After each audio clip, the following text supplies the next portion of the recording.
The way that you respond in your waiting season says a lot about your spiritual health. Like, be honest, have you ever been in a season where you were waiting on God and because you got anxious or impatient or felt threatened, you decided to do things your own way? Girl, Saul did too. Welcome back to the 60-second-ish Bible study. Today we're on 1 Samuel and we are on chapter 13. Baby, I got to tell you, it's tea. Let's get into it. If you're new here, my name is Jazzy Nicole, and on this channel, I do faith-based content. And in this chapter, I want to tell you what's tea. So boom, Saul has been appointed king, but he doing too much. Pride done got to this man's head, baby, quick. Saul's pants got too big for his britches because he started to do things outside of God's will. So in verse number 5, Saul has some beef with the Philistines. It's an ongoing fight. They always got something to say. So the Philistines pull up with this huge army, girl. It's outlandish. And Saul and his people, they get scared. So Saul's army starts to run, baby. They start to disperse, hiding in cisterns, in caves. Girl, they scary. So Saul sees this, and keep in mind, he is the newly appointed king. So he feels like he has to do something. But what we have to remember is that God is a God of order. So according to the book of Numbers, during this time, sacrifices could only be made through a priest. That's discussed in the book of Numbers, chapter 18, verses 4-7. Boom, Saul, this newly appointed king, is looking at his armies dispersing. He's looking at the enemies coming, and he gets anxious. He remembers what the prophet Samuel told him: wait 7 days before you do anything.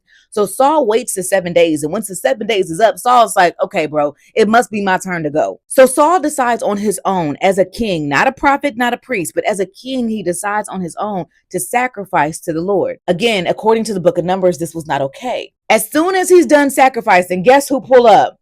Girl, the priest Samuel pulls up, and Saul gets rebuked and also denounced from his kingmanship. This is a lesson so important for us as believers, because there will be seasons where each and every one of us are going to have to wait. And our God, he is a God of order, meaning this, that we may think that a process should be going quicker. We may think that we should be out of this season. We may think that it's our time to move. But oftentimes God's silence is telling you to be still and trust.